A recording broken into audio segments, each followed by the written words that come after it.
When you're ready to drift into that calm, sleepy space, accompanied by the soft idea of crackling fire and the gentle quiet of the night, let me invite you into a simple question that shaped early human survival. How did ordinary people keep warm in the coldest era of human history? Before we continue, may I ask something softly? From which country are you listening tonight?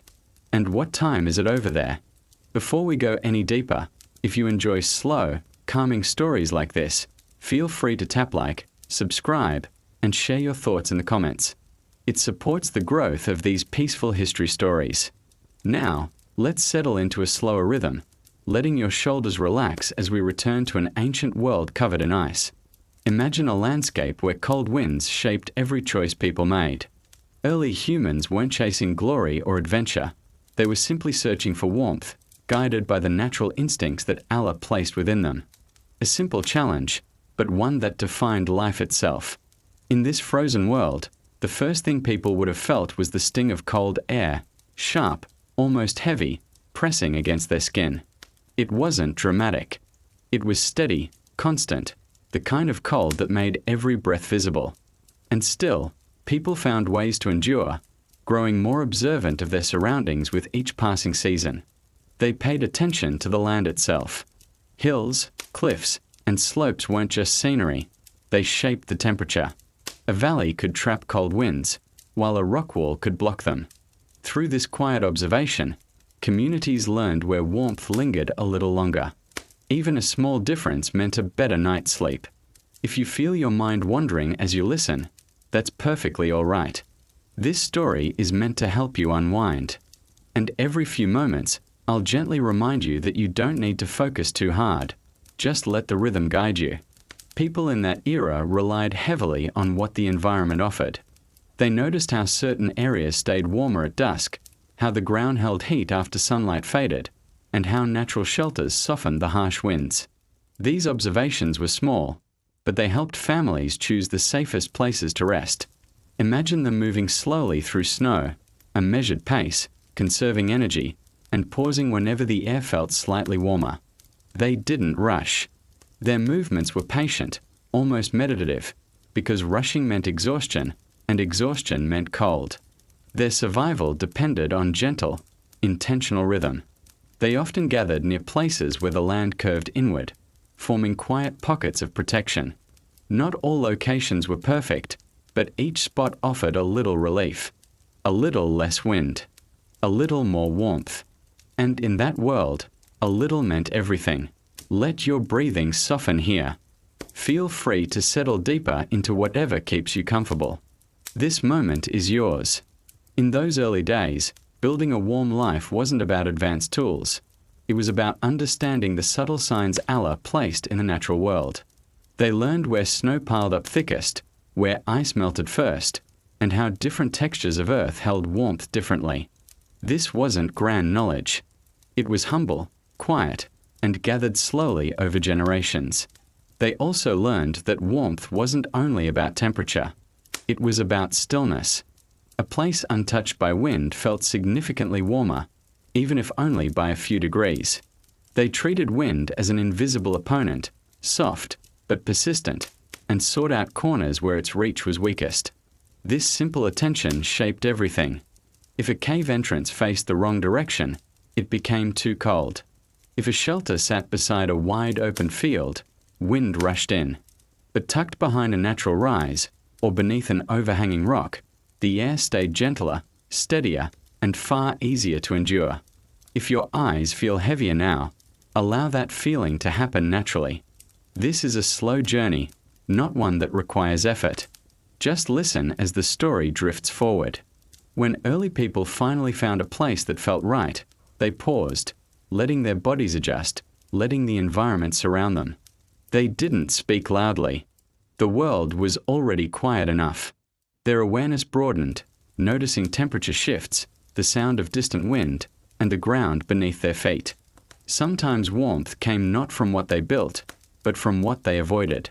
Staying away from exposed ridges, avoiding places where cold air pooled at night, steering clear of open plains where wind raced unhindered. The wisdom was simple. Choose calm spaces to create calm nights. As you listen, you might imagine yourself there, feeling the tension melt from your shoulders. Let the slow rhythm of this ancient landscape help you drift further into rest. You're safe here.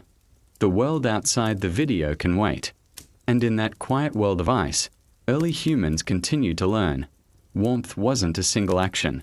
It was a combination of small choices, each one guided by patience, consistency, and the knowledge that comfort, even in the harshest cold, could be found with the right place, the right rhythm, and the right intention. As evening approached in that ancient frozen world, people slowed their movements even more. The goal was simple: conserve warmth before the temperature dropped. They understood the cold in a way we often forget today: its patterns, its rhythms, the way it settled into the land.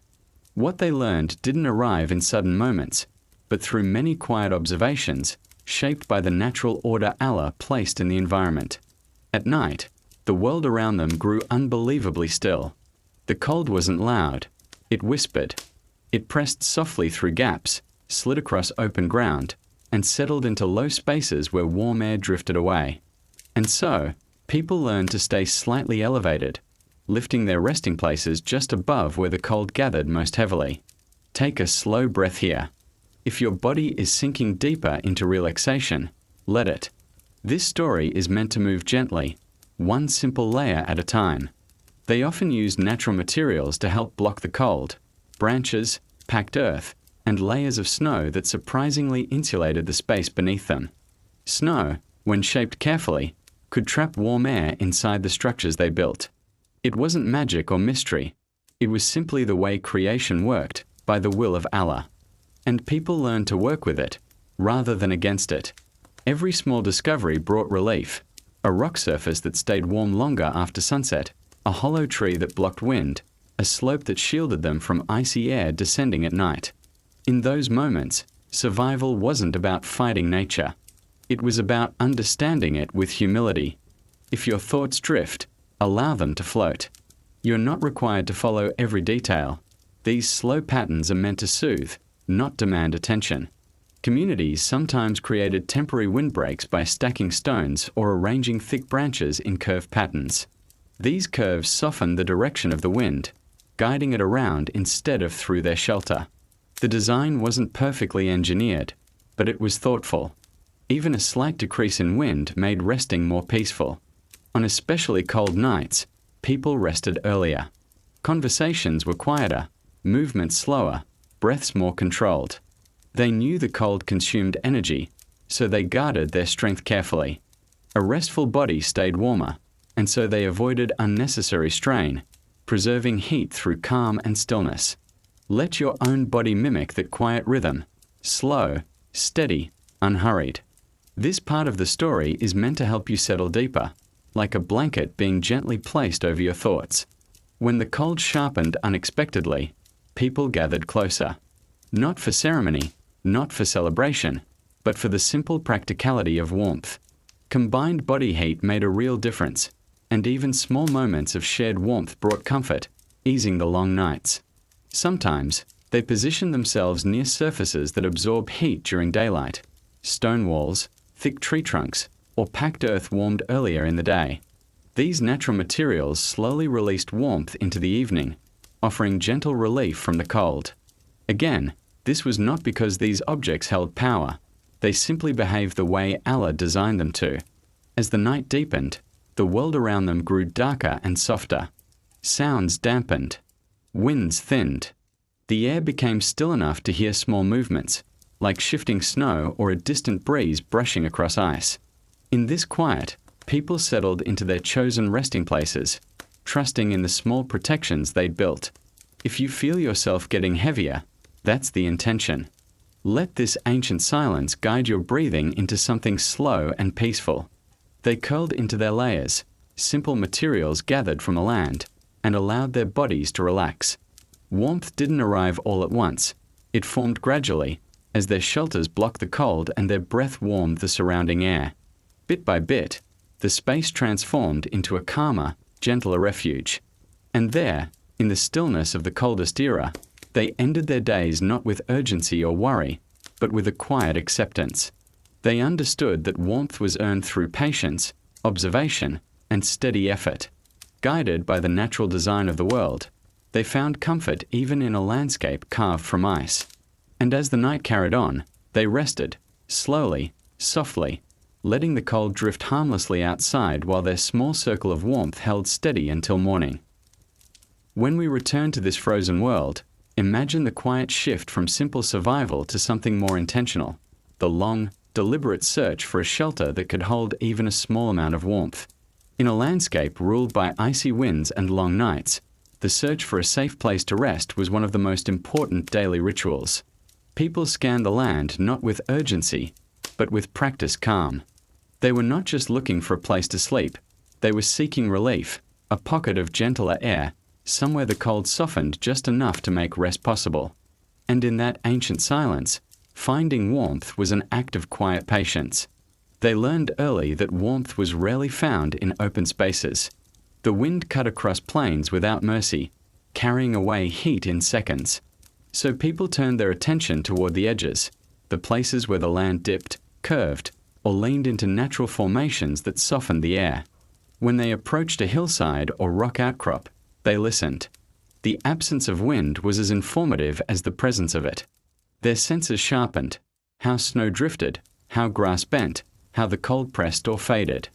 These gentle signs guided them toward spaces designed by the natural world to be slightly warmer, by the will of Allah who created the balance of nature. Sometimes the best shelters weren't deep caves, but shallow hollows tucked beneath stone. The rock above absorbed a little warmth from daylight, holding it just long enough to help through dusk. Not warm by modern standards, but warm enough to matter in a world carved by ice. If your breathing slows here, allow it to.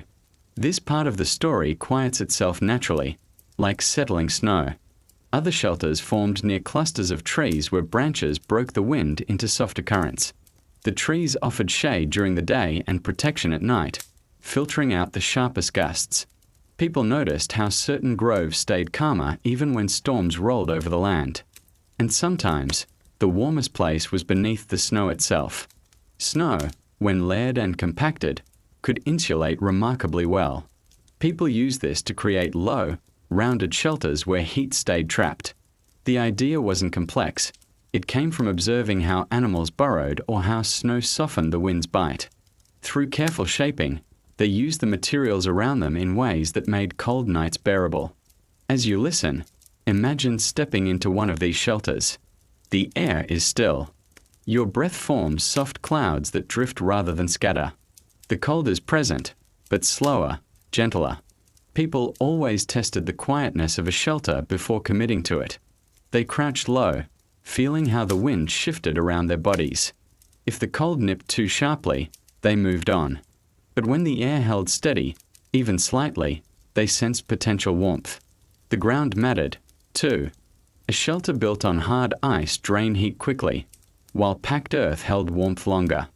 Early humans pressed their hands to the surface, learning from touch alone where rest would be more comfortable. Let this moment settle around you like a loosely woven blanket, soft, quiet, welcoming. Once they chose a location, they took their time preparing it. They cleared snow, smoothed the ground, and positioned themselves thoughtfully. Their goal wasn't perfection. It was comfort born from intention. A calm space to breathe, to reflect, to let their tired bodies recover from long days in the cold. In choosing a shelter, they weren't only selecting a place to sleep. They were choosing how to protect their strength, their families, and their ability to continue through the harshest seasons the world had ever known.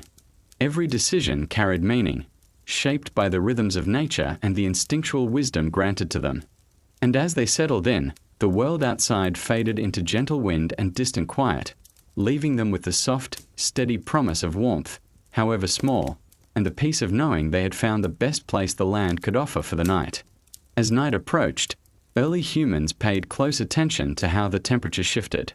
The world changed rapidly after sunset, and a shelter that felt comfortable in daylight could become painfully cold after dark. They walked slowly around the area, noticing how the wind curled around rocks or slipped through narrow gaps. If a shelter funneled cold air toward them, they knew it wouldn't protect them well. But if the wind scattered or weakened there, They recognized the subtle promise of comfort. These moments of quiet inspection helped them decide where warmth might linger, even if only a little. And in an age defined by ice, even a little warmth could mean the difference between a restful night and a long struggle against the cold. Once they confirmed that a shelter felt right, they paid attention to the height and shape of the space.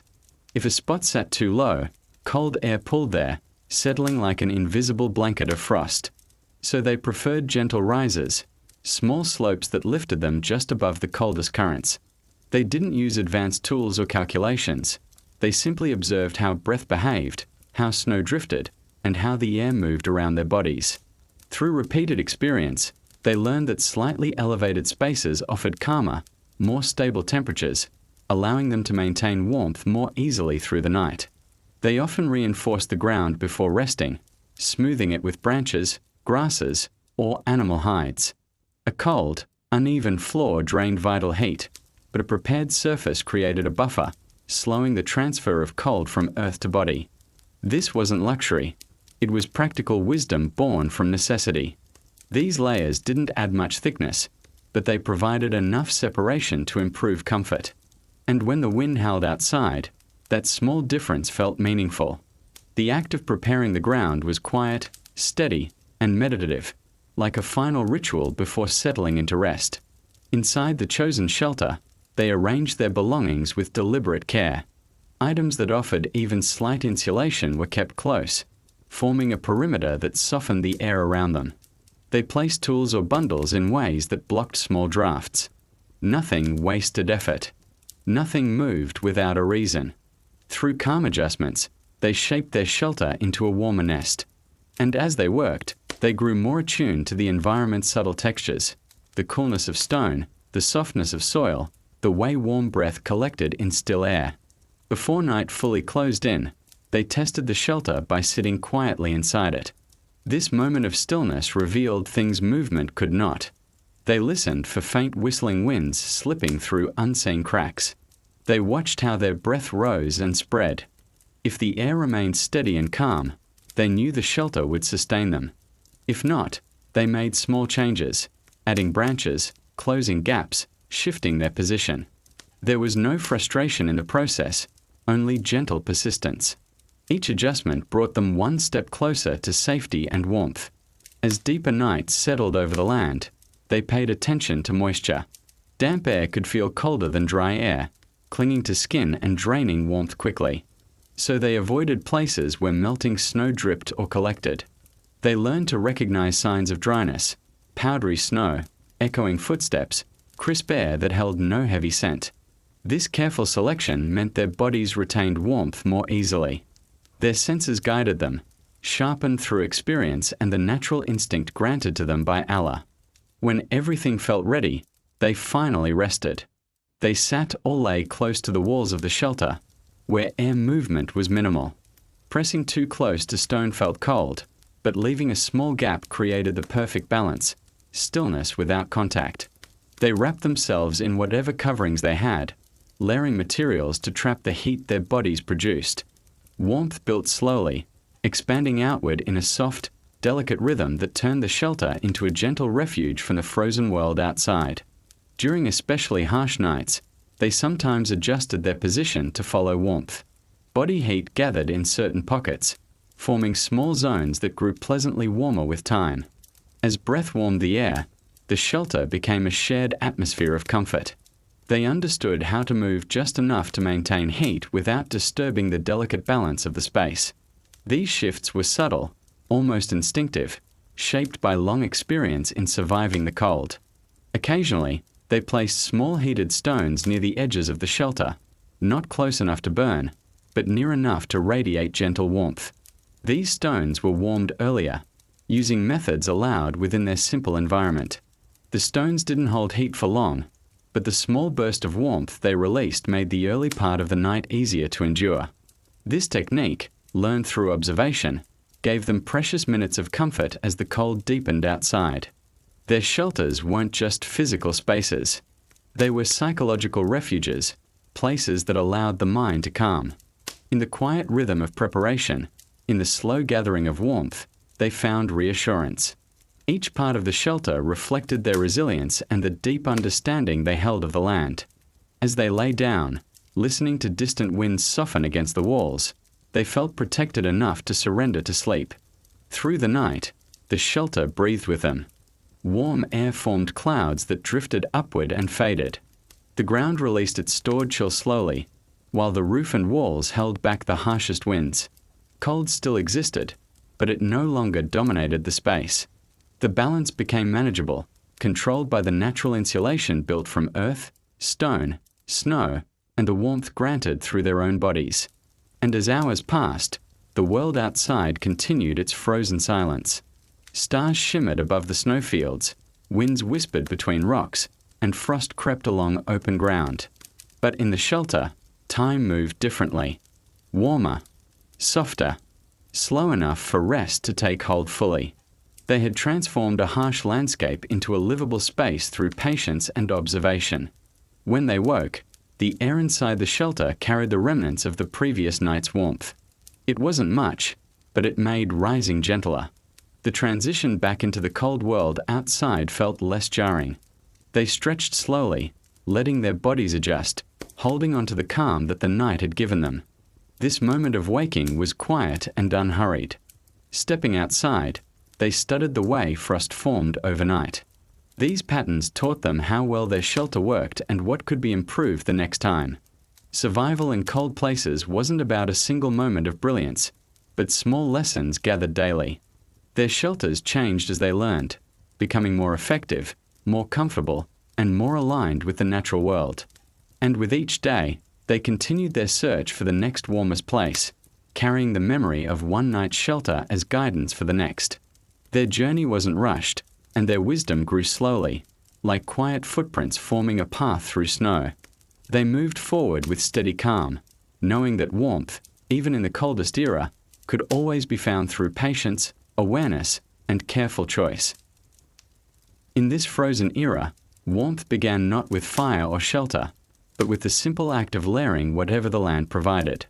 Before night fell, before wind sharpened, people chose their coverings carefully, understanding that every piece of material mattered. Clothing wasn't decoration, it was survival, and each layer carried intention. They gathered materials slowly, with calm familiarity. Soft inner layers made from plant fibers or woven grasses rested closest to the skin. These didn't create heat by themselves, but they trapped the warmth the body naturally produced, warmth granted by Allah as part of human design. Even the thinnest layer served a purpose, holding heat in place. Over this, they added thicker coverings, furs or hides shaped with patient hands. These outer layers acted like shields against the wind. The fur didn't warm them directly, but it prevented the cold from cutting through, allowing their bodies to maintain the precious warmth they already had.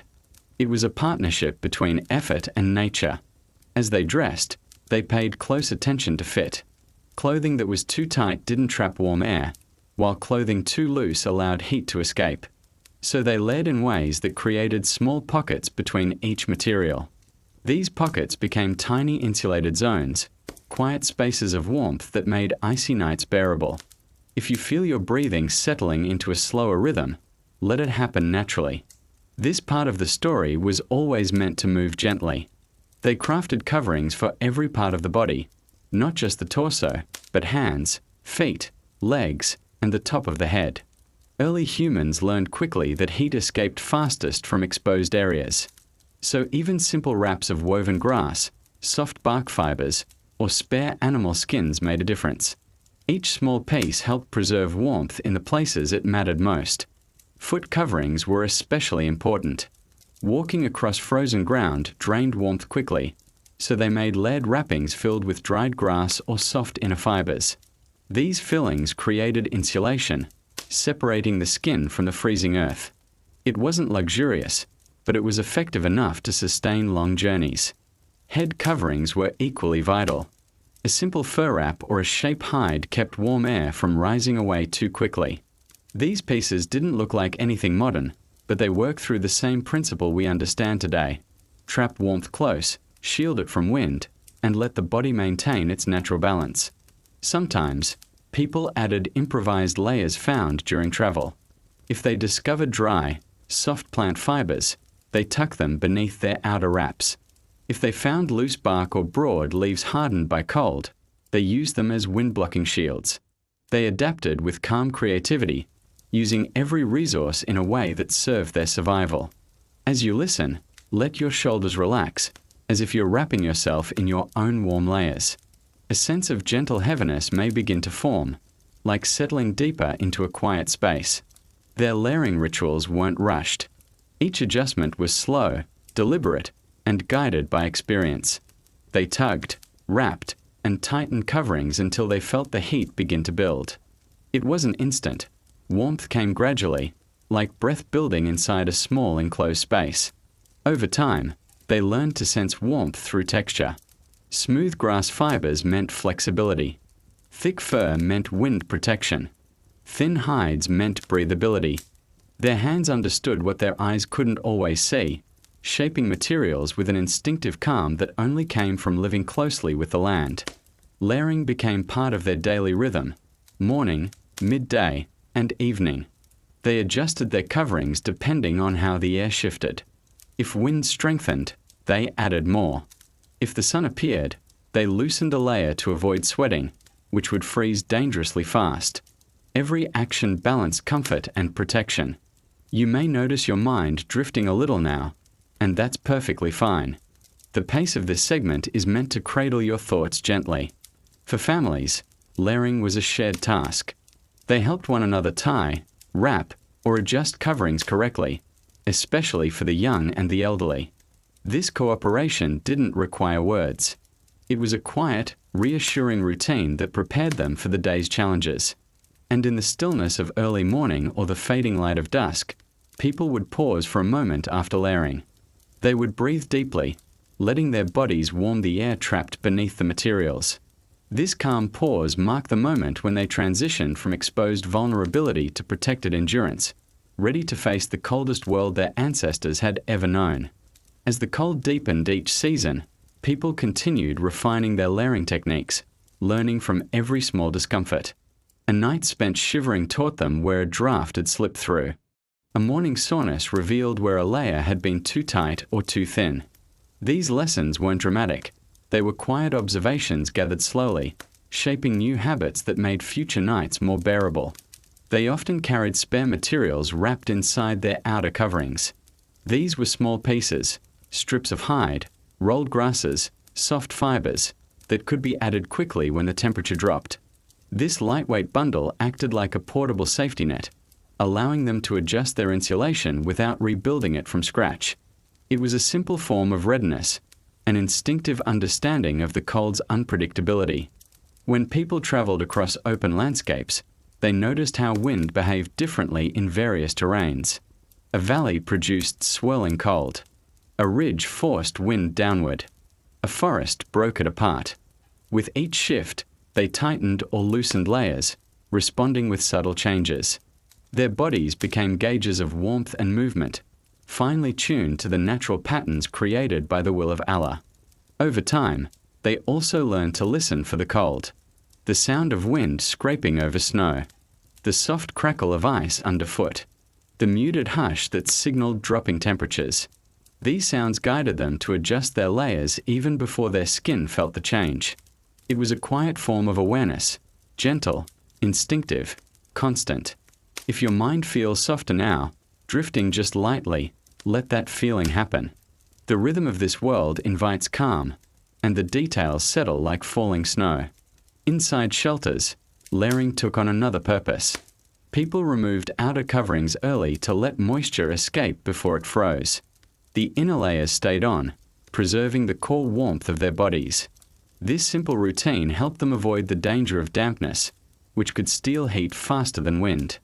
Their awareness of moisture became just as important as their awareness of cold. At times, they reinforced certain layers by adding natural fillers, dry grasses, fine bark fibers, or soft flakes of shed fur. These small additions created air pockets that trapped warmth effectively. Adjusting layers in this way required patience, but the payoff was a warmer, more insulated body through long nights. Children learned these techniques early, not through lectures, but through watching. They observed how older members wrapped materials, how they positioned coverings around joints, and how they tested gaps with their hands.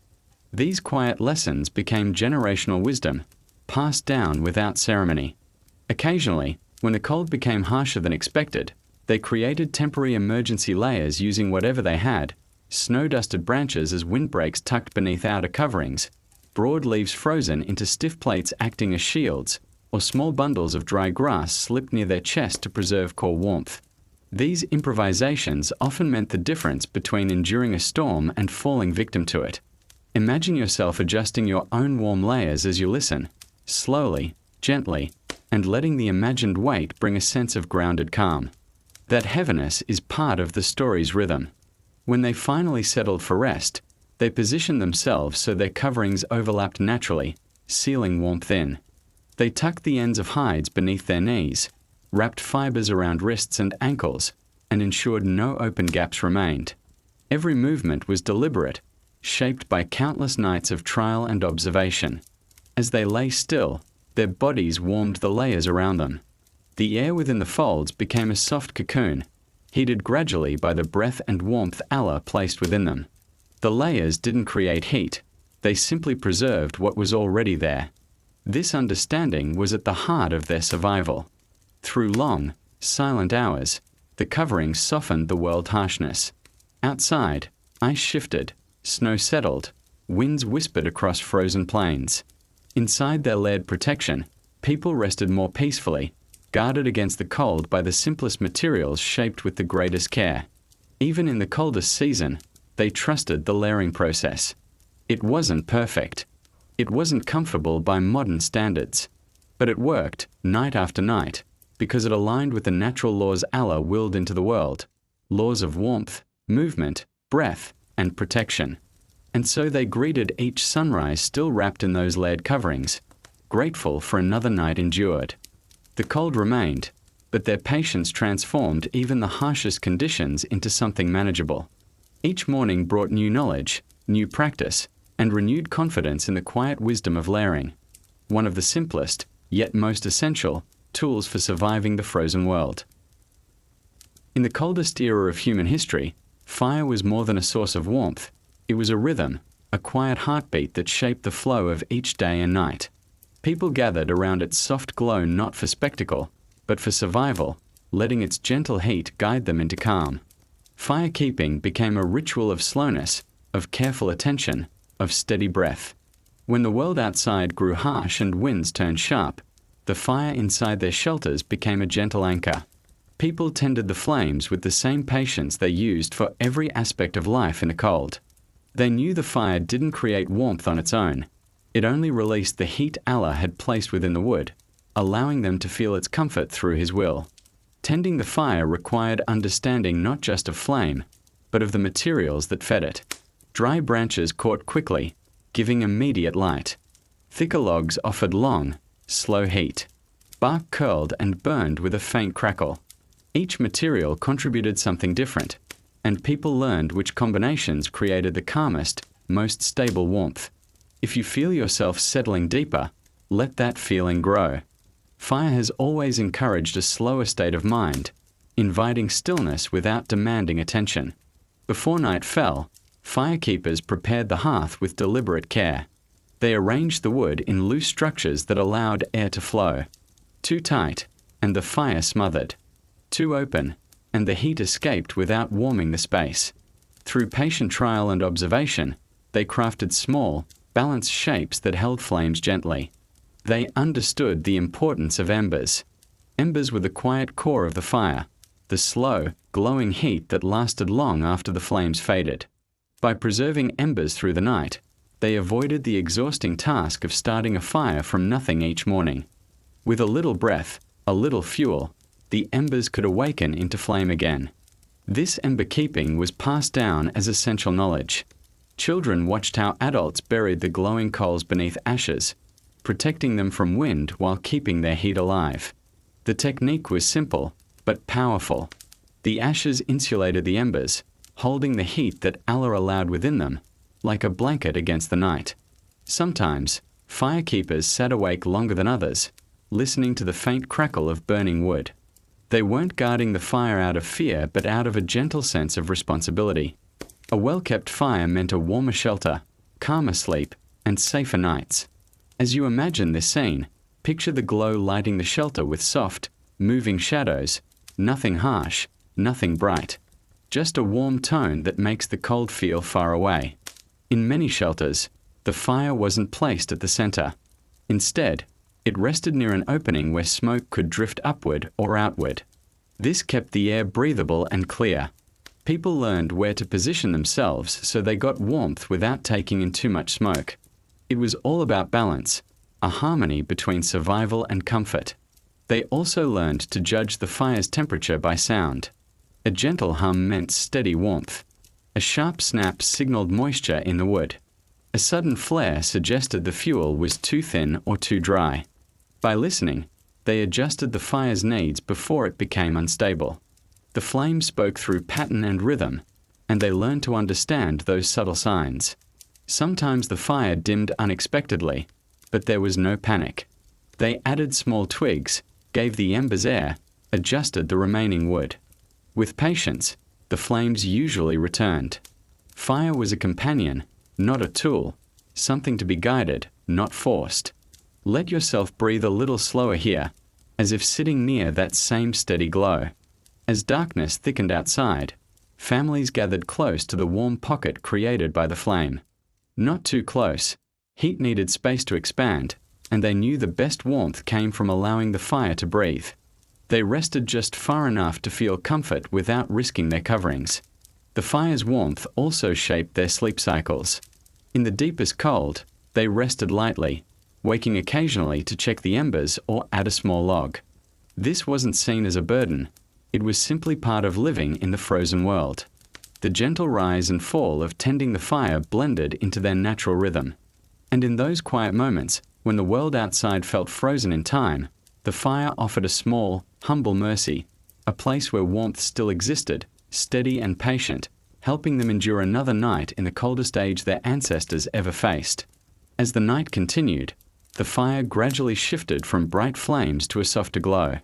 This transition didn't alarm anyone. In fact, it was expected. Flames were dramatic, but embers were dependable. Embers held warmth longer and more steadily, radiating heat in gentle waves that filled the shelter without harsh light.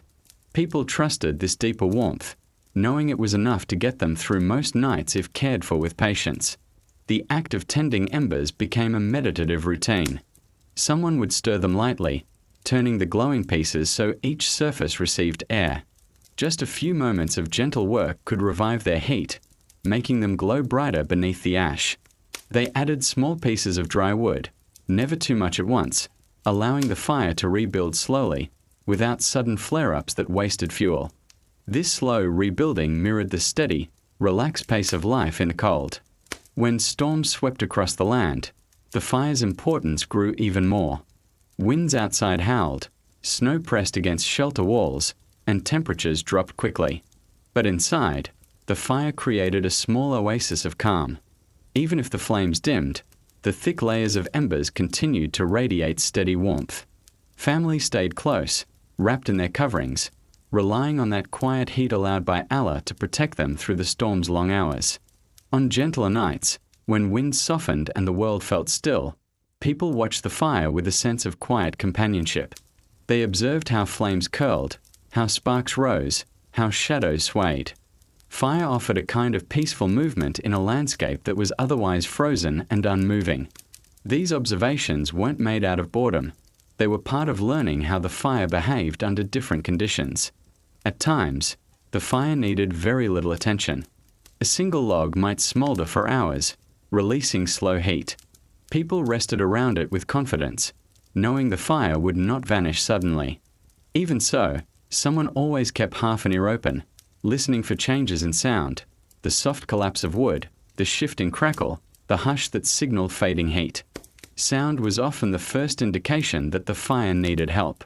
If your body feels heavier now, let that feeling sink in gently, like settling into a warm blanket of quiet air. When the fire did burn low, they didn't respond with urgency.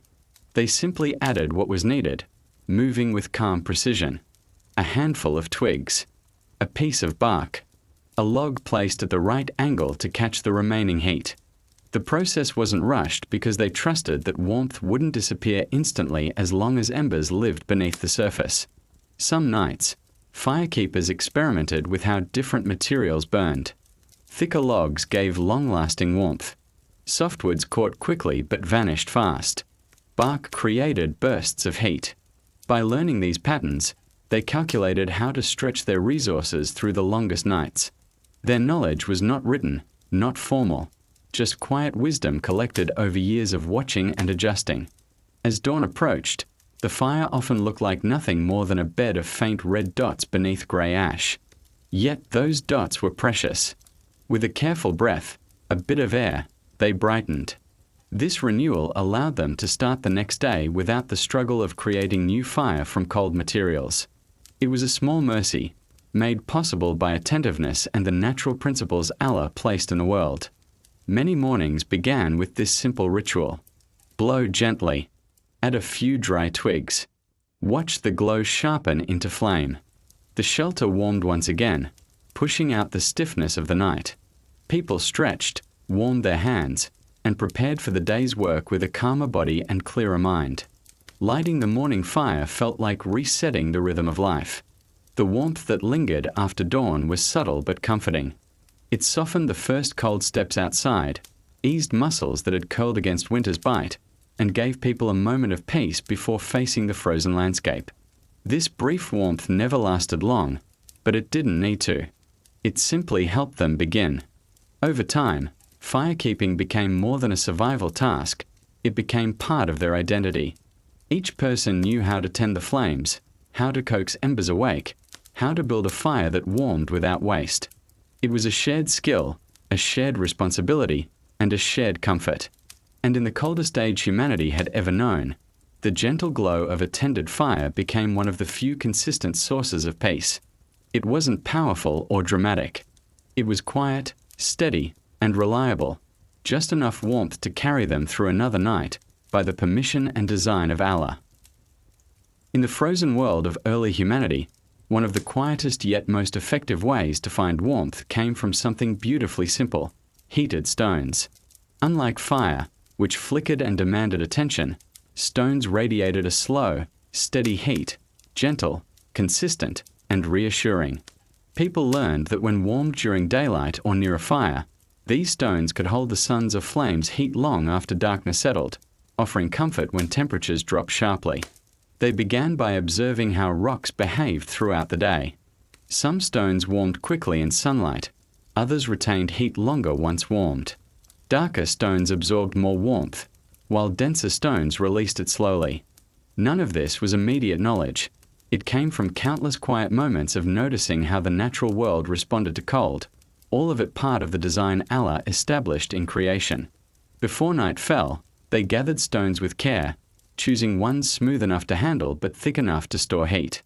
These stones weren't magical. They simply held warmth because that is how their creator allowed them to behave. People would place the stones near their fires during cooking or evening preparation, letting them absorb heat steadily without rushing. Once heated, the stones were moved thoughtfully inside shelters. They placed them around sleeping areas, not too close to avoid discomfort, but near enough to spread gentle warmth. This warmth didn't burn fiercely. It drifted outward in soft waves, creating small pockets of comfort that lingered through long hours of cold. For many, this was the difference between shivering through the night and resting peacefully. If you imagine the scene, picture the glow of the fire fading while these stones continue to release their quiet heat. The air around them stays just a little lighter, a little softer. The shelter becomes a warmer bubble in a world otherwise dominated by frost. People quickly learned how long each type of stone stayed warm. Some cooled within an hour. Others remained pleasantly heated well into the night. They used this knowledge to plan their evenings, deciding how many stones were needed based on the severity of the cold. These decisions came with time, patience, and the constant testing of their environment. The placement of stones mattered as much as their temperature. People arranged them along the edges of bedding, around shelter walls, or beneath raised resting platforms to keep cold from seeping upward. A well-placed stone created a surprising amount of comfort, turning a harsh night into something manageable. Sometimes, they wrapped heated stones in layers of fiber or hide to slow their cooling. This created a small, portable source of warmth that could be carried closer to the body. They didn't press the stones directly against their skin, only near enough to let the heat flow gently. This method was especially helpful for those who needed additional warmth, like elders or small children.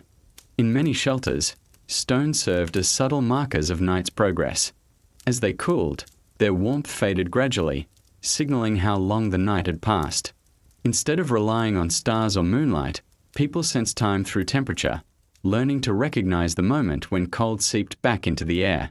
Let your breath soften here, as if absorbing some of that slow, steady warmth yourself. The imagined heat can bring a comforting heaviness, grounding your senses gently.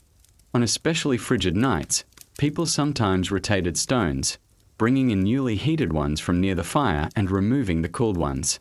This created a quiet rhythm of managing warmth, a gentle routine that helped them endure the deepest cold without panic or rush.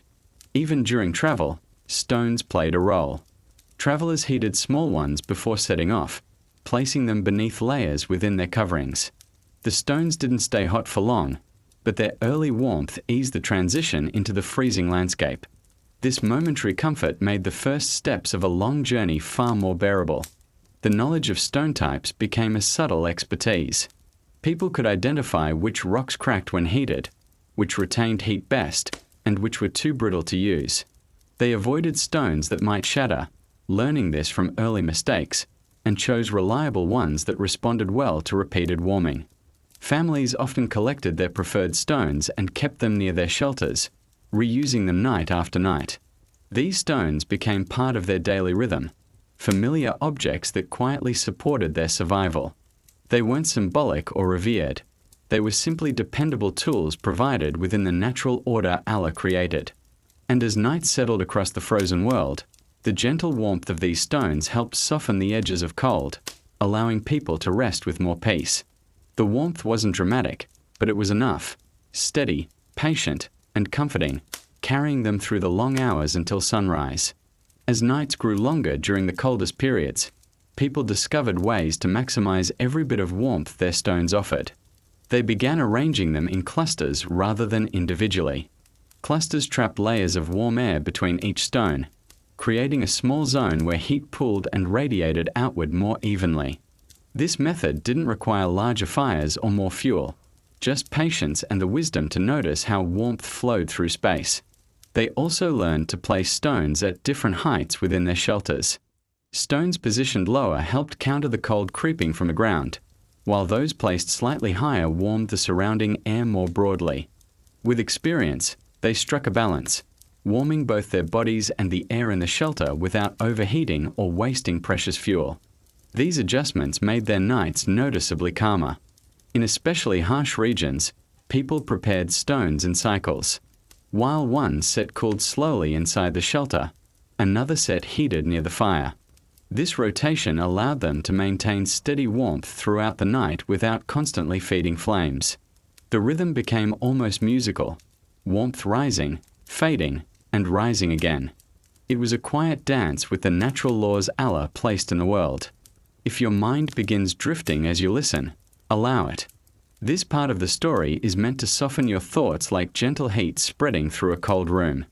At times, people place stones beneath raised platforms made of branches or hardened earth. These platforms lifted them off the freezing ground, while the warm stones underneath created a subtle radiant heat that drifted upward. The warmth wasn't intense, but it protected their bodies from losing heat too quickly. Small improvements like this made the difference between restless nights and peaceful ones. Travelers relied heavily on heated stones during their journeys. When setting up temporary camps, they used stones warmed earlier in the day to create a quick source of comfort. Instead of building large fires, they gathered around these stones, letting the stored heat relax their muscles after long hours of walking through snow. Even for a short while, this gentle warmth restored their strength enough to rest. Heated stones also helped dry damp coverings. After long treks through snow, moisture clung to hides and fibers.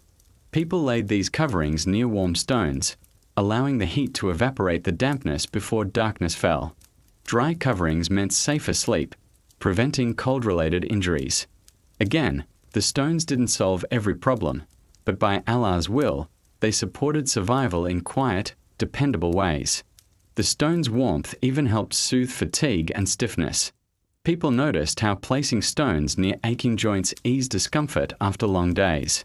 They didn't understand the science behind it, but they recognized relief when they felt it. A warm stone placed at the right distance became a simple comfort, easing tension that cold conditions often created. As the coldest nights pressed on, families often gathered together around several heated stones arranged at the center of the shelter. These arrangements created a shared warmth that reached everyone softly.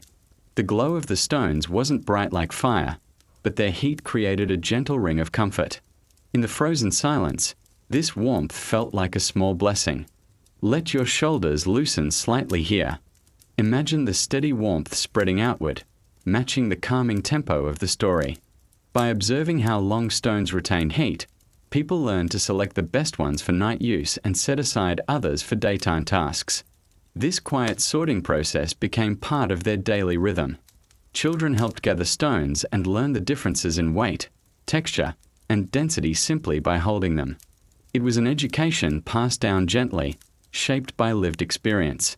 Some communities even built shallow pits inside their shelters where heated stones could be placed safely. These pits concentrated warmth, turning them into small heating chambers that kept the entire space more temperate through the night. They didn't call them anything special. It was just another practical solution shaped by experimentation. As morning approached, the stones finally cooled, returning to their natural state. Even then, the remaining warmth made rising from sleep easier. People stretched, breathed slowly, and thanked Allah for the small comforts that carried them through the night. The stones had served their purpose well. Each new day brought opportunities to refine their use of heat. People observed which stones cracked after repeated heating and replaced them with stronger ones. They paid attention to how different weather patterns affected stone temperatures. Through these observations, their shelters grew more efficient and their techniques more elegant. And so, heated stones became one of the quiet foundations of warmth in the coldest age. Not dramatic, not powerful on their own, but humble tools made beneficial through patience, observation, and the natural order Allah placed in the world. Through these stones, people found companionship against the cold, resting in the steady warmth that helped them greet each sunrise. In the coldest stretches of human history, warmth was rarely something found alone. It was something created together, softly, quietly, by people resting close to one another in shared spaces.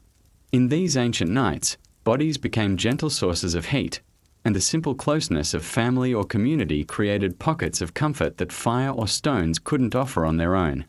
This was one of the calmest, most human ways to survive the cold. Sleeping alone in such temperatures was dangerous, not out of fear, but because heat escaped too quickly. So people arranged themselves in clusters, creating small, warm cores where warmth collected naturally. They learned that when coverings overlapped and bodies rested shoulder to shoulder, the cold faded just enough for rest to settle in. Through Allah's design, human warmth became a quiet tool of survival. Before lying down, they prepared their resting places with care. They spread grasses, hides, or furs beneath them to prevent cold from rising through the ground. These materials didn't create heat, but they slowed the cooling of their bodies, preserving the warmth Allah built into them. The ground became softer, gentler, less draining. As the group settled, they positioned themselves so their coverings overlapped naturally. This overlap created small pockets of trapped air, tiny, invisible shelters that kept heat from drifting away. Every adjustment was done slowly, without hurry. In the dim glow of the fire or the fading warmth of heated stones, these preparations felt almost rhythmic. If you feel your mind slowing with this description, you're meant to. This part of the story has a calming weight to it, like blankets settling over tired shoulders. Children were often placed in the warmest center. Their smaller bodies lost heat faster, so families shielded them with layers and the shared warmth of older members. This was done gently, Instinctively, without discussion, care flowed naturally, shaped by the softness of the moment. Adults arranged themselves in a loose circle or line depending on the shelter's shape.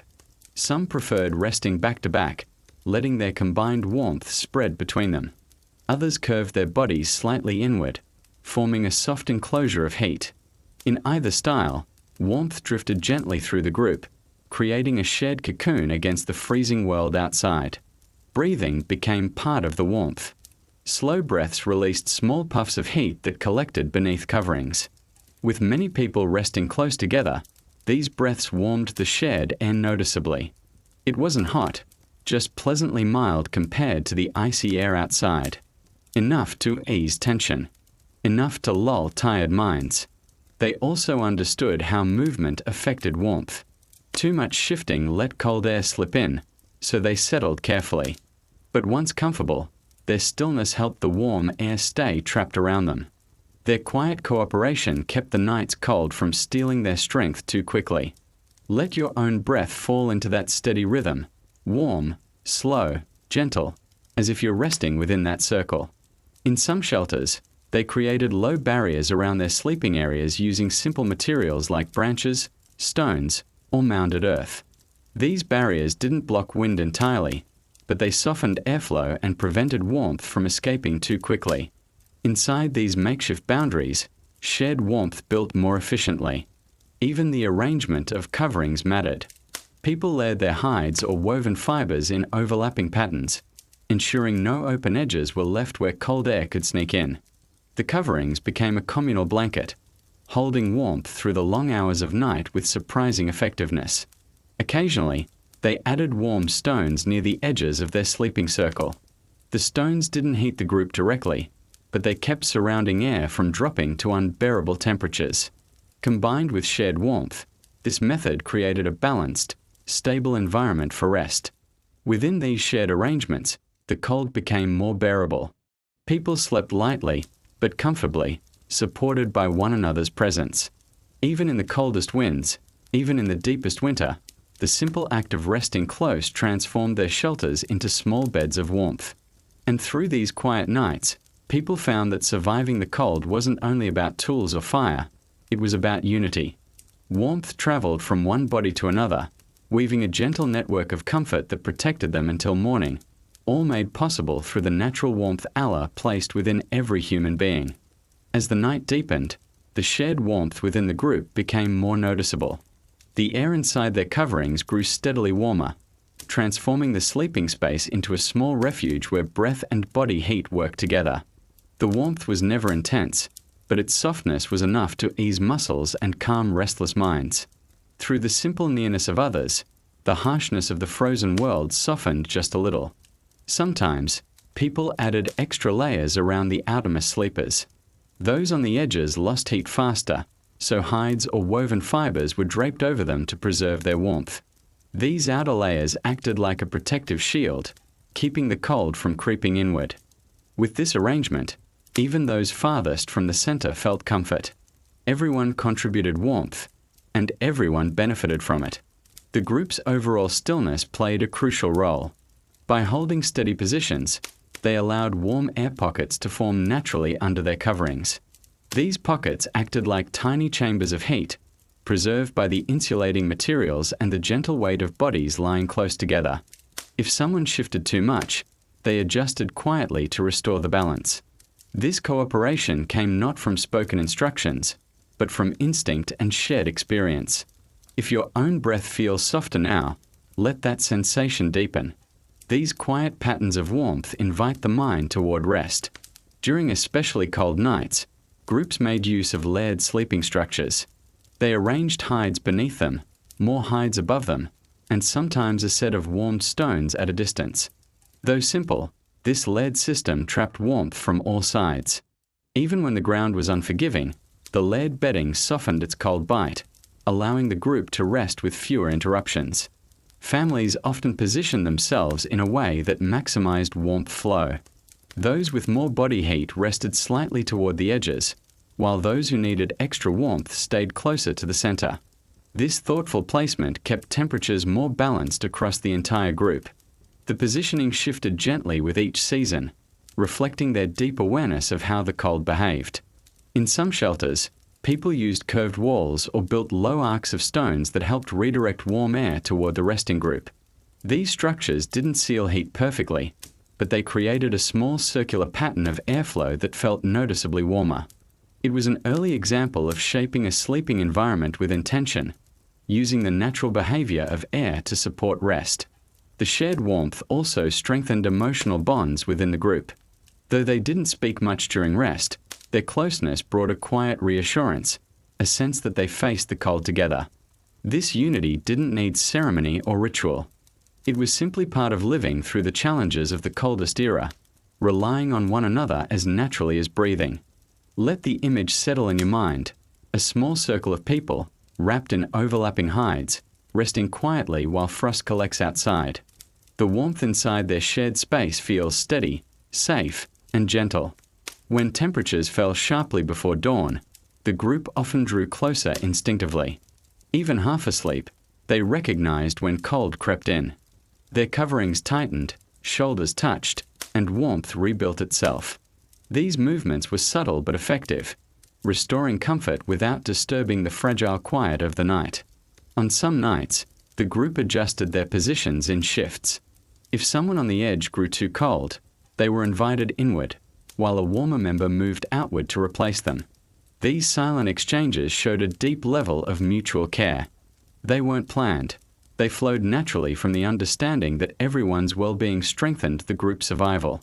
As the night progressed, their breath became the gentle pulse of the shelter.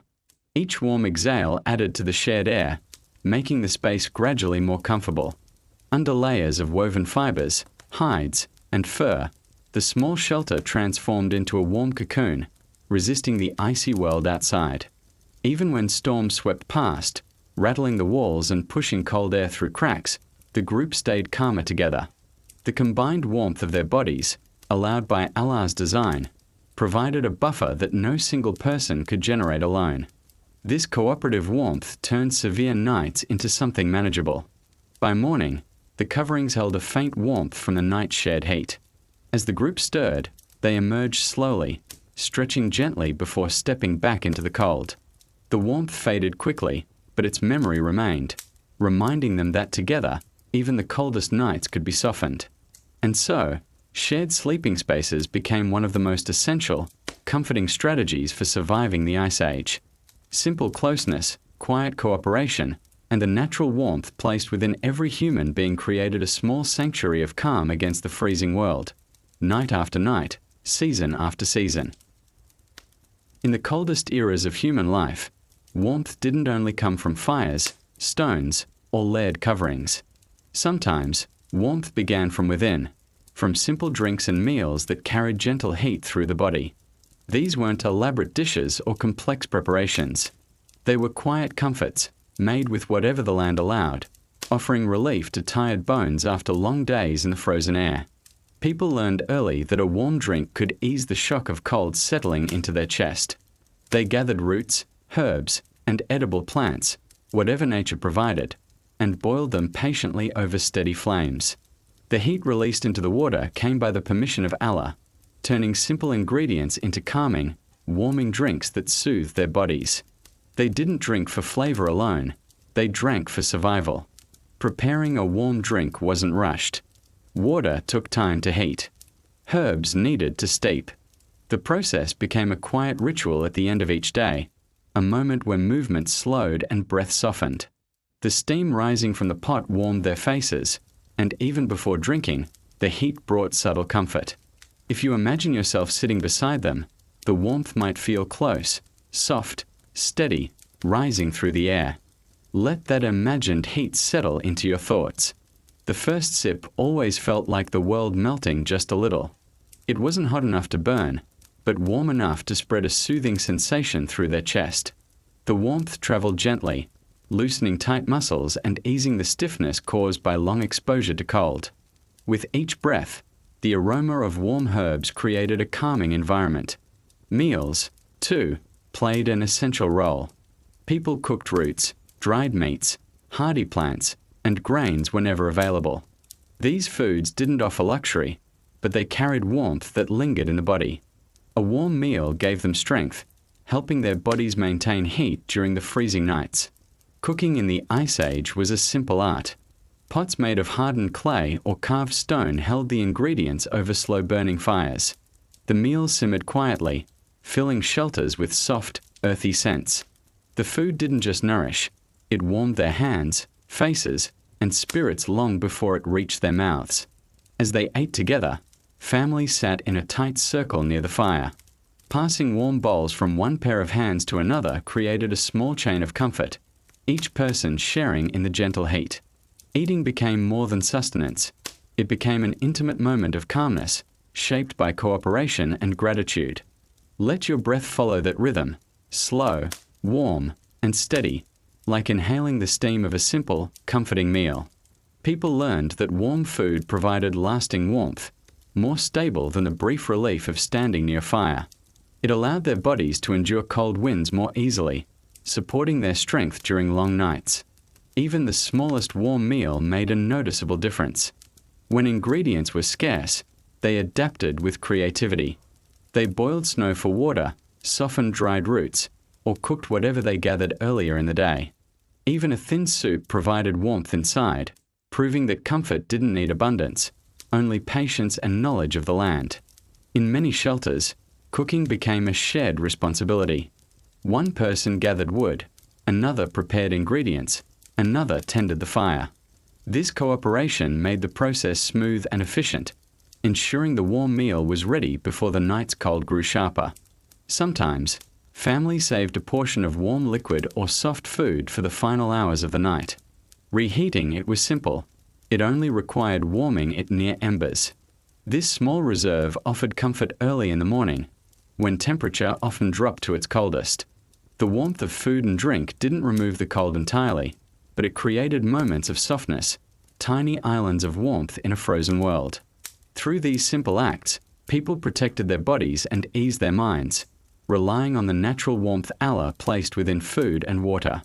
And as the fire crackled softly beside them, each sip and each bite added another layer of calm, helping them drift closer to rest in a world where warmth was precious. As the cold deepened into the night, people often reheated leftover drinks by placing the container near the embers. The heat rose slowly, warming the liquid without burning it. Holding a warm bowl in their hands brought immediate comfort. Fingers loosened, breath softened, and the harshness of winter seemed to ease for a moment. Even the smallest sip restored a sense of calm that helped them settle into rest more peacefully. They learned which ingredients produced the longest-lasting warmth. Some roots created a deeper, more lingering heat. Certain herbs produced calming scents that relaxed their bodies. Others offered nourishment that kept their strength stable through the coldest hours. Their knowledge grew not through books or instruction, but through careful observation and the gentle guidance found in nature's patterns created by Allah. Shared warm food often served as a subtle signal for the group to settle in for the night. After eating, movement slowed, voices grew softer, and the shelter filled with a heavy, comforting stillness. Warmth spread outward from their centers, helping them transition into the quiet rhythm of rest. The feeling was steady and grounding, like sinking slowly beneath a warm blanket. If you feel your own breathing becoming calmer, allow it to continue. The pace here is meant to guide you toward restfulness. During storms, warm food became even more essential. The cold pressed sharply against the shelter walls, and winds carried icy air through the smallest openings. A warm drink, even a simple broth, helped counter the cold's intensity. It gave them the inner warmth needed to remain steady and focused until the storm passed. Some shelters stored rocks heated earlier in the day that doubled as cooking supports. These stones radiated enough residual heat to keep small meals warm longer. People placed bowls atop them, allowing the heat to maintain the temperature. This quiet technique reduced their need to burn additional fuel, conserving resources for more severe nights. Children especially found comfort in warm meals. Their bodies lost heat quickly, and a warm drink helped stabilize their temperature before sleep. Watching them relax after a few sips reminded the entire group of how simple acts could bring relief, even in conditions that seemed overwhelmingly cold. At times, People flavored their drinks with crushed berries or dried leaves, not for luxury, but to add small nutritional value. These additions offered variety during long winters when food sources were limited. Even slight changes in taste helped lift their spirits, bringing a gentle pleasure to their otherwise challenging days. Let your shoulders loosen as you imagine that warmth traveling through the body, slow, steady, comforting. Warm breakfasts also played an important role. Before stepping into the frozen morning air, people drank warm liquids or ate heated meals to prepare their bodies for the demands of the day. The inner warmth made the cold outside less shocking, helping them begin their work with more energy and calmness. They often kept food simmering in the early dawn hours, using low heat from the embers. This slow cooking method allowed flavors to blend and created meals that were easier to digest in the cold. The gentle bubbling sound became part of their morning routine, accompanying the quiet preparation for another day of survival. Families shared the responsibility of preparing warm meals. Some gathered ingredients, others maintained the fire, while others stirred or portioned the food. This cooperation deepened their connection, reminding them that survival wasn't an individual task but a shared effort.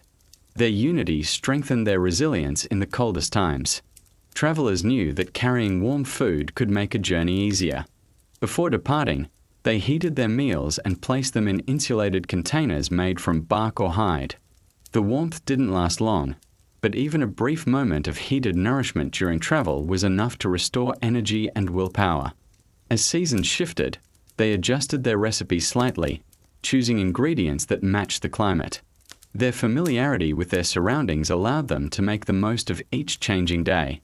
This adaptability kept them strong throughout even the harshest winters. Warm meals weren't grand or extravagant, but they were essential. They provided comfort, strength, and calm in a frozen world. Every sip, every bite supported their bodies and steadied their minds. Simple blessings made beneficial through Allah's will. And as they finished their meals, letting warmth settle through them, the night no longer felt quite as cold. In that moment, surrounded by family, fire, and steady breath, they found a small but powerful peace that carried them gently into sleep. In the frozen landscapes of the past, cold alone was difficult, but wind turned difficulty into danger. The wind was invisible, silent at times, yet powerful enough to steal warmth faster than any snow or ice. Early humans learned this truth quickly. Managing wind was just as important as finding fire or building shelter. In many ways, it was the enemy they felt the most yet saw the least. Wind cut through layers, slipped under coverings, and chilled the skin long before anyone realized what was happening. So people developed a quiet awareness of airflow. They listened to how the wind moved around rocks, how it pressed against branches, and how it slid through narrow openings. These observations shaped their survival, guiding them to places where warmth stayed longer by Allah's permission. Before choosing where to rest, they paused to feel the air. A gentle breeze was manageable, but a sharp, steady stream of cold meant danger. They learned to recognize wind not just by sound, but by the subtle way it brushed their cheeks or tugged at their coverings. Even slight differences in direction could change the comfort of an entire night. If you imagine standing with them, you might feel that invisible presence, soft at first, then slowly pressing colder. Let the sensation drift in your mind without tension. To protect themselves, people built simple windbreaks using whatever materials the land offered. Branches, stones, compacted snow, anything that could disrupt the flow of air. These structures didn't need to be tall. Even a low wall could redirect wind upward or around them, creating a calmer pocket of space. In that small pocket, warmth lingered longer. They placed these windbreaks carefully, not directly in front of the shelter entrance, but slightly off angle. This allowed air to pass without rushing straight inside. They learned that wind behaves like water. It follows paths of least resistance. By shaping the land gently, they could guide the wind away instead of fighting it directly. Inside shelters, they used layers of fibers, hides, or even soft earth to block tiny openings where wind sneaked through. These small gaps may have looked harmless, but nighttime winds could push freezing air through them with surprising force. Sealing these areas was a daily ritual, one that significantly improved their chances of sleeping comfortably. Let your shoulders settle slightly. This part of the story is meant to feel like the wind calming, slowly fading away. People also paid attention to natural formations. Hillsides, boulders, and dense clusters of trees acted as shields against wind. Instead of building shelters in exposed areas, they tucked themselves behind these natural barriers. Some locations stayed calmer throughout the year, becoming familiar safe spots during their seasonal movements. During severe storms, wind could become unpredictable, swirling in different directions. To protect themselves, groups adjusted their positions inside shelters, moving away from walls where wind pushed hardest. These small shifts allowed them to keep their warmth without wasting energy fighting the cold. Travelers grew especially skilled at reading wind. A sudden change could signal incoming weather or the presence of open plains ahead.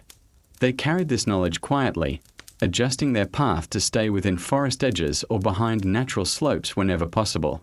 Traveling with the wind at their back offered more warmth than facing it head-on. People learned that the coldest wind often came just before dawn. Anticipating this, they reinforced their windbreaks the night before, tightening coverings and checking shelter gaps. These careful preparations offered a sense of security that helped them rest more easily. Sometimes they sat in silence, simply listening to the wind. Its sound told them whether the night would be gentle or harsh. A soft rustle through branches meant peace. A sharp whistle along stone meant cold was coming quickly. This awareness didn't create fear, it created readiness. Let your breath fall into a slower rhythm here, like the wind beginning to die down around a quiet shelter. Using fire to fight wind was difficult, but they found subtle ways to help. By placing the fire lower or surrounding it with stones, they reduced the chance of wind extinguishing the flames. Even a small barrier helped protect the precious heat allowed by Allah, ensuring the fire lasted longer through the night. And as the wind finally weakened, people felt a shift inside their shelters, a gentle settling of the air, a calmer atmosphere. With the wind tamed, warmth returned more easily, wrapping around their coverings and making the long night far more bearable. As the coldest night stretched on, people became more skilled at predicting how wind behaved inside their shelters. Even the smallest draft could cool the space quickly, so they used their senses carefully. They felt for gentle currents against their hands, watched how smoke drifted, and listened for subtle shifts in the air. These simple observations guided them to adjust their wind barriers, restoring the calm warmth that allowed them to rest. During especially harsh weather, people layered additional materials along the ground near the entrance. Cold air often slid across the floor like water, pooling in low places. By placing grasses, hides, or small mounds of earth along the ground, they slowed this airflow, creating a gentler atmosphere inside. This technique didn't stop the wind completely, but it softened its sharpness, allowing warmth to linger longer by Allah's permission. When storms approached, they sometimes added curved windbreaks outside the shelter. These curved shapes redirected the strongest gusts away from the entrance, rather than blocking them outright. People learned that fighting wind directly required too much energy, but guiding it allowed them to work with nature's flow rather than against it. These curves became one of their most effective defenses. If your mind feels quieter now, let that stillness settle deeper, like wind softening over snow-covered ground. Families often worked together to strengthen the shelter just before nightfall. They checked edges, tightened coverings, and placed weighted stones along the lower edges of hides to keep them from flapping in strong winds. These stones weren't meant to seal the shelter completely. They simply stabilized the covering so that cold air couldn't creep in as easily. Travelers used wind reading skills to choose their nightly camps. They learned to find natural dips in the land, small ridges that softened gusts, or dense thickets of trees where the wind scattered itself harmlessly. Even when conditions were severe, choosing the right spot reduced how much warmth they lost overnight. People also paid attention to how wind carried scent and sound. A distant howl of moving air often signaled an open plain ahead, an area far too exposed for safe rest.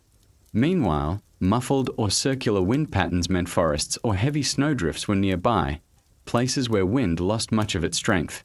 This intuitive understanding helped them navigate safely through the frozen world. Inside shelters, warmth and wind existed in a delicate balance. Too much air sealing created smoke buildup. Too little sealing allowed cold to rush in. Finding the middle ground became a nightly practice. People adjusted openings carefully, letting smoke escape while keeping wind at bay. These adjustments created a more breathable, warmer environment. Let your breath match that rhythm, slow, light, steady, like a shelter balancing air and warmth through the night. Some communities developed small trenches or channels outside their shelters to redirect wind.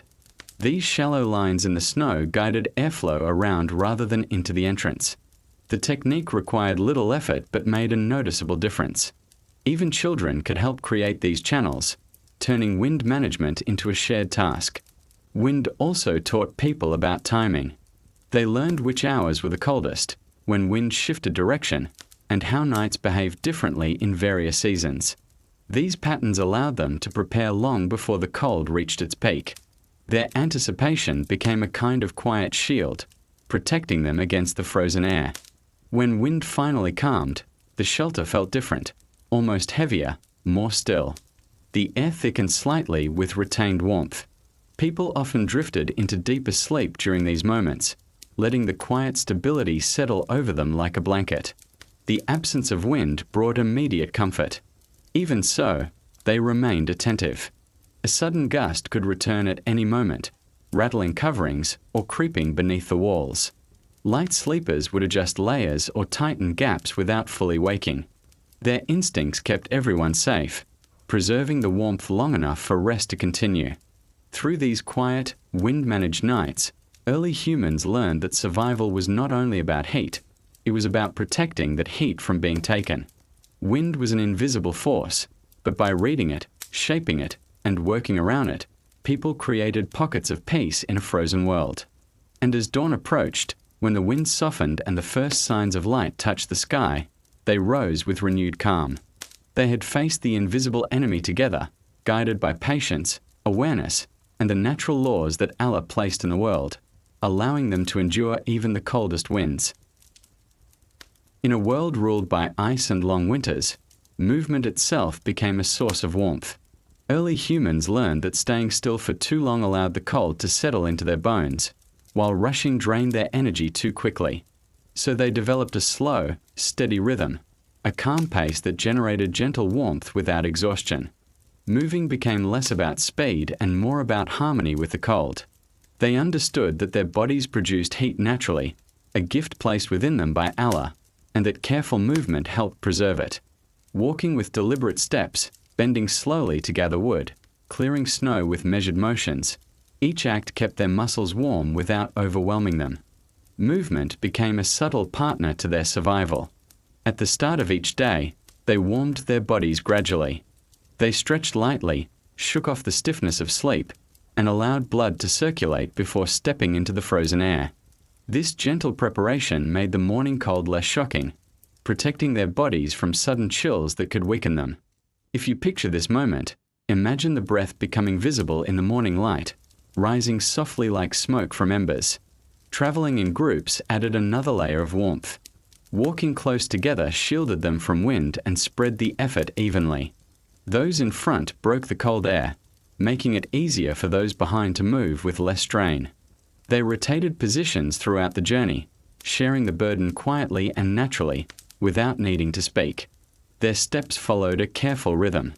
Too fast, and sweat formed under their layers, dangerous in freezing temperatures because moisture cooled quickly. Too slow, and their bodies produced too little heat. Over time, they found the perfect balance, a steady, unhurried stride that kept their warmth steady without risking exhaustion. When gathering resources, they moved with intention. Picking up stones, trimming branches, and collecting grasses all followed a smooth, economical pattern. Each motion mattered. Efficiency meant warmth, and warmth meant safety. These daily tasks became gentle exercises that sustained their heat throughout the day. Let your body ease into that same pace, slow, quiet, unforced, matching the calmness of their movements. Rest breaks were chosen carefully. They avoided stopping in open areas where wind drained warmth quickly. Instead, They paused near natural shelters, behind rocks, inside tree clusters, or beside small rises in the land. Even short moments spent in these protected spots helped them conserve the warmth their bodies produced. During the coldest months, they learned to keep their hands moving. Fingers stiffened easily in icy air, so they rubbed their palms together, clenched and released their fists, or tucked their hands beneath layers while walking.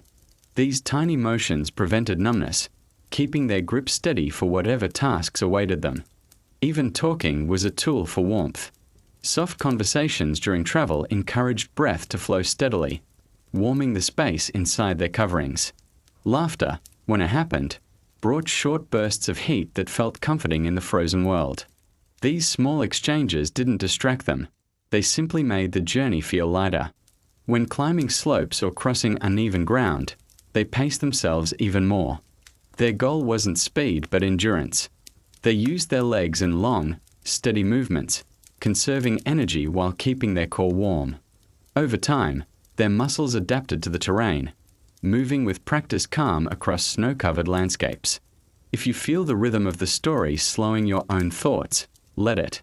This section is meant to bring a sense of steady, peaceful motion. Carrying loads also followed a careful system. Instead of bearing all the weight at once, they shared burdens. Tools, food, hides, and gathered supplies were distributed so no one became overwhelmed. A balanced load made walking smoother, reducing strain and preserving warmth. Even when conditions were harsh, they avoided sudden movements. Quick bursts of effort could tighten muscles or disrupt breathing, both of which cooled the body faster. So they worked with patience, trusting that slow progress was safer and ultimately more effective. During their tasks, they frequently checked on one another. A slight slowing in someone's pace could signal fatigue or cold. A quick gesture, a shared layer, or a few moments of rest often restored warmth and strength. Their care for one another helped everyone endure the day. And through these small, steady motions, walking, gathering, stretching, and sharing effort, they built a rhythm that sustained them. Movement became a quiet source of warmth, a daily ritual that carried them through the coldest world their ancestors had ever known. As the day continued, people often changed their pace according to the landscape. Snow that lay soft and powdery required lifting their feet higher, which warmed their legs more quickly. Hard, icy ground demanded slower, firmer steps to prevent slipping. Every terrain taught them something, and they learned to adjust without wasting energy, letting movement become a gentle dialogue with the land. When they returned to their shelters, they used slow, rhythmic motions to shake off snow from their coverings. This prevented moisture from seeping inward and cooling their bodies. The shaking wasn't frantic or forceful, just steady taps and brushes that kept their layers dry. Even this small task contributed to warmth, preserving the insulation that Allah allowed to protect them. Inside the shelter, movement remained essential. They didn't sit completely still for long periods. Instead, they shifted gently, stretched fingers, rotated shoulders, or tucked their knees closer to maintain circulation. These small actions generated enough warmth to remain comfortable without disturbing the quiet atmosphere of the shelter. If you feel your own body wanting to settle into a similar rhythm, soft, slow, deliberate, let that invitation guide you. During long journeys, they sometimes sang soft, repetitive melodies while they walked. The melodies weren't performances, just simple patterns of sound that kept their breathing steady. The rhythm helped them maintain a comfortable pace, and the gentle vibration of singing added subtle warmth to their chests. In the frozen world, even breath could become a tool of survival. Snowstorms brought a different challenge. Moving too fast in dense snow drained energy rapidly, so they adopted a glide-like walk, spreading their weight carefully across the surface. This conserved strength and kept their core warmer for longer. The technique became a learned instinct, passed down through unspoken guidance. During pauses, they often stomped lightly or rubbed their legs to keep warmth circulating. These motions were small, almost absent-minded, yet deeply effective. They were never still for long, not because of fear, but because they understood the cold's quiet persistence and how to counter it gently. Let your breath fall into that same thoughtful pace, quiet, steady, unfocused. People also used work tasks as opportunities to generate warmth. Splitting wood, shaping tools, scraping hides, or preparing fibers each involved smooth, repetitive motions that strengthened their bodies and kept them warm. These tasks weren't chores. They were part of the daily rhythm that helped them endure. They knew not to ignore signs of cold setting in. A tightening in the fingers, a slowing in the legs, or a sharp breath of icy air signaled it was time to adjust layers or increase movement. Responding early kept them safe. By listening to their bodies, they reduced the risk of cold-related injuries and preserved their strength. At dusk, movement became slower and more intentional. They prepared their bodies for the colder night ahead by gathering wood, repositioning stones, and checking layers. These tasks warmed them gently before they settled into stillness. Even as darkness fell, their movements remained calm, never rushed, always balanced. During nights inside the shelter, someone might rise to adjust coverings or add fuel. These movements were quiet and minimal, just enough to ensure the group remained warm. Even half asleep, they responded to the cold with soft, measured motions, trusting that small adjustments were enough to maintain comfort. If your thoughts are drifting now, let them. This part of the story is shaped for that quiet drifting. In the early morning, before stepping outside, they activated warmth through simple stretches and light stepping. These slow motions prepared their muscles for the cold waiting beyond the shelter walls. The first steps of the day always felt easier when their bodies were warmed from within. Movement, in all its forms, became a thread that carried them through the frozen world. Not forceful movement, not hurried motion, just slow, steady rhythms that aligned with nature's design. Through these patterns, they preserved warmth, conserved strength, and faced the cold with quiet resilience. And as each day ended, they knew that these gentle movements, guided by patience and the natural warmth Allah placed within them, helped them endure the endless winter, one calm step at a time. In the coldest chapters of human life, warmth wasn't only found in fire, clothing, or shared shelters. It was also found in knowledge, quiet, steady wisdom carried across generations. Early humans didn't learn everything in a single lifetime. Instead, each generation added a small piece, passing it gently to the next, forming a chain of survival shaped by experience and the guidance Allah placed in the natural world. This wisdom wasn't taught through speeches or strict lessons. It flowed through observation. Children watched adults prepare shelters, chew stones, seal drafts, and build fires. They watched how elders moved slowly through deep snow, how they layered coverings, and how they felt the wind with subtle turns of the head. Knowledge lived in these everyday moments, woven into the rhythm of survival. Over time, these lessons became part of their instincts. A young person could sense cold creeping through a gap in the shelter without needing to be told. They could choose the right path through a snowy valley simply by studying the way wind bent the grass or shifted the drifts. Each skill grew from shared understanding shaped across generations. If you picture them now, imagine wisdom passing like a calm flame, soft, steady, never rushed, illuminating one life after another. Families relied heavily on elders. Their years of experience taught them how the seasons behaved, which places held warmth longest, and which dangers hid in winter storms. These elders didn't command attention. They spoke softly, offering guidance when needed. Their knowledge was a quiet compass that shaped every decision the group made. Stories played a small role too, not dramatic tales, but gentle reminders hidden in simple phrases. A warning about valleys where cold air gathered. A note about stones that cracked near fire.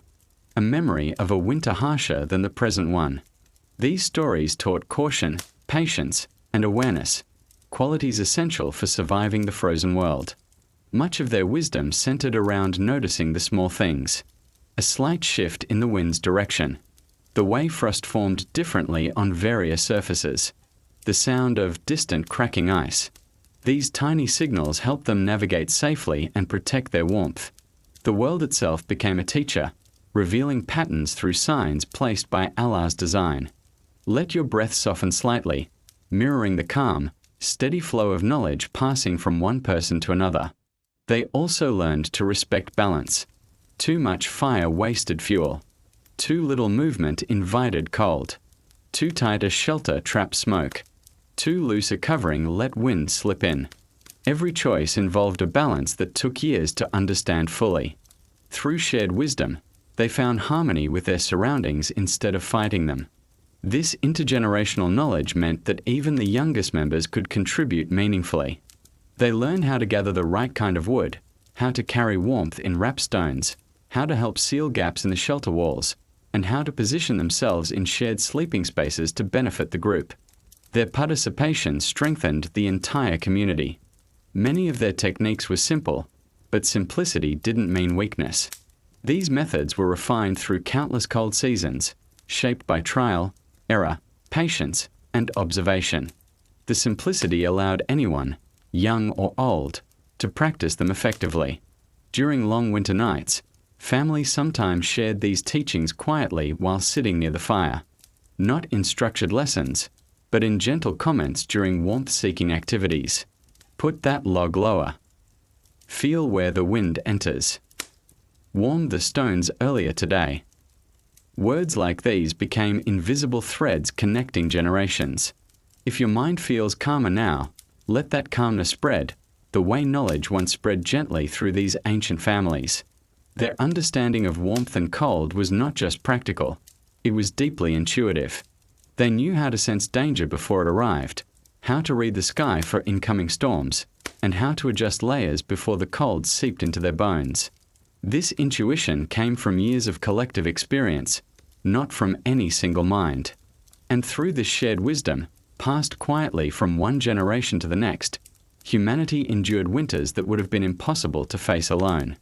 Their unity, patience, and steady learning created a foundation of warmth that carried them through the coldest age their ancestors ever knew.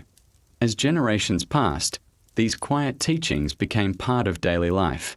Children who once watched from a distance became adults who practiced the same movements with ease. They no longer thought about why they stacked wood a certain way or why they stepped into the wind at particular angles. The lessons had settled deep within them, becoming effortless habits shaped by the lives before them. The wisdom wasn't rigid. It adapted with each new challenge. When colder winters arrived, families adjusted techniques, adding layers to shelters, finding new materials for warmth, or altering the way they prepared their fires. And when slightly warmer seasons returned, they didn't abandon old knowledge. They simply tucked it away, knowing it would return when needed. Their resilience came from this quiet flexibility. Even simple acts, choosing the right hillside, arranging a sleeping space, sensing the first sign of frost, were echoes of the past guiding the present. These choices carried the weight of countless seasons, yet were made with ease because each generation honored what the previous one had learned. This unbroken chain of shared understanding kept them safe across the harshest landscapes. If you feel a calm settling in your chest, let it linger. The gentle continuity of their wisdom has that effect, moving slowly like a warm memory. Those who traveled farther from their familiar lands carried this knowledge with them, bringing warmth-preserving techniques to new environments. Though landscapes changed, the principles remained the same. Watch the wind, trust steady movement, prepare shelters with intention, and protect the warmth Allah placed within the body. Their adaptability strengthened entire communities who settled in unfamiliar regions. During harsh winters, storytellers played a quiet but important role. They reminded families of lessons learned during earlier generations, times when cold nearly overwhelmed them, and how simple acts brought survival. These reminders helped calm anxious hearts, reinforcing confidence that they could endure whatever the season brought. The knowledge was shared softly, never forced. Elders spoke gently, and younger members listened at their own pace. This created an atmosphere where learning felt natural, like breathing or walking. The cold could be sharp, but their understanding of it remained patient and steady. Let your breathing slow here, as if listening to an elder's calm voice guiding you through a difficult night. Over time, this wisdom became more than a collection of survival techniques. It became a way of seeing the world, an awareness of subtle shifts, a respect for balance, and a recognition of how small actions create safety. Their daily lives reflected an understanding that harmony with the environment was essential, not optional. Even in the quietest shelters, warmth and insight intertwined. A simple gesture, adjusting a hide to block wind, warming a stone before rest, moving closer to share heat, spoke of generations before them. Through these acts, the past lived gently inside the present, guiding each new step toward endurance. As dawn approached on countless mornings, families rose with gratitude. They had survived another night because they honored the teachings passed down to them. Their resilience stood not on sudden brilliance, but on steady knowledge shared respectfully across time. If you feel a gentle heaviness now, it is the same quiet grounding they felt, an inner calm shaped by understanding, connection, and warmth. Their survival was not a matter of chance. It was a testament to patience, observation, and the careful use of every blessing Allah provided. Through shared knowledge, they turned the coldest world into one they could navigate with confidence and unity. And now, as this final segment settles, take a moment to reflect on how their quiet wisdom echoes into our present. How small acts, gentle rhythms, and steady awareness can soften even the harshest conditions in life. Warmth doesn't always come from grand sources.